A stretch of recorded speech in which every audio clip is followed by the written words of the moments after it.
Hey, everybody, it's Dr. Liz Jenkins with drlizjenkinscoaching.com. I wanted to just drop in and say hello for one thing. How you doing? I'm doing good. Just getting ready to go see some clients. And I want to talk about how embracing confrontation, conflict, fights, arguments, whatever you want to call it, and however you like to describe it or like to avoid it, is really good and healthy if it's handled correctly in a relationship. Now, okay, I get it. Very few of us enjoy a conflict or a confrontation or having to bring up that really icky topic or old hurt. And being direct about a tough subject does require some finesse. All right. And most importantly, if you have a history of really having aggressive conflicts or avoidance where we just don't say a word, we carry the hurt feelings or the disappointment or the disapproval, we carry that with us and we go for days, weeks, even months not talking about it, sweeping it under the rug. And if you possibly came from a family where you were taught that having a fight or having a confrontation is a no-no, or on the flip side, you had families that described conflict um, in a way that was very physical, loud, things getting broken, things throwing, names being said, even some, physical stuff, slapping, hitting, whatever it might be, which is not good, never good. Um, but you may be carrying those images and those definitions of what having a fight with your sweetheart, with your wife, your husband, your spouse, your partner might be.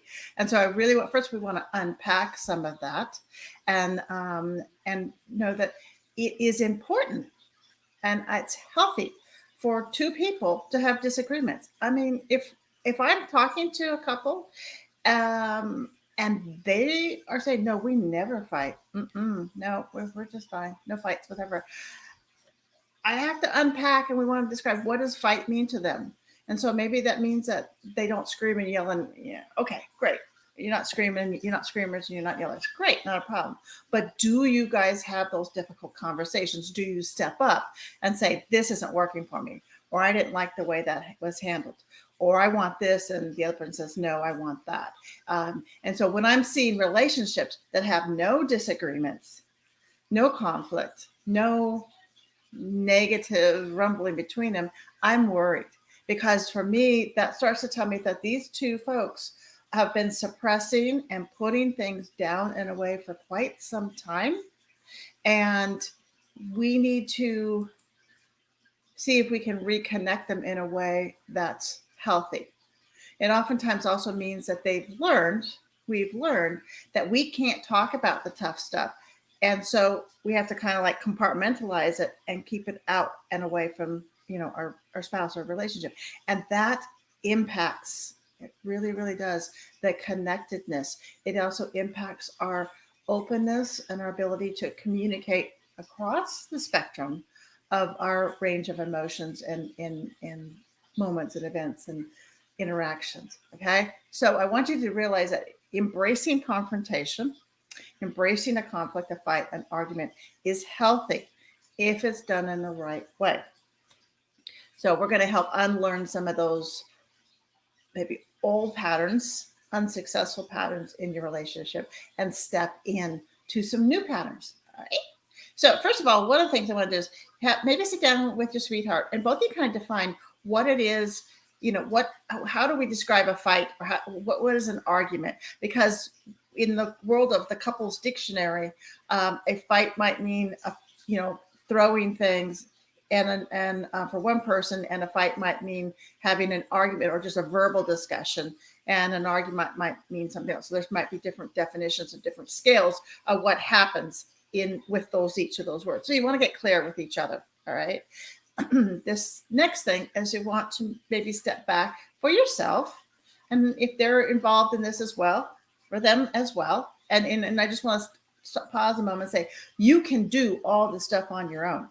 You don't need to have them with you to go through this material. You don't have to have them listen to the videos or do things and step up. It's more important to me that you start where you are. And if both of you are on the same path and the same timing, that's absolutely fantastic.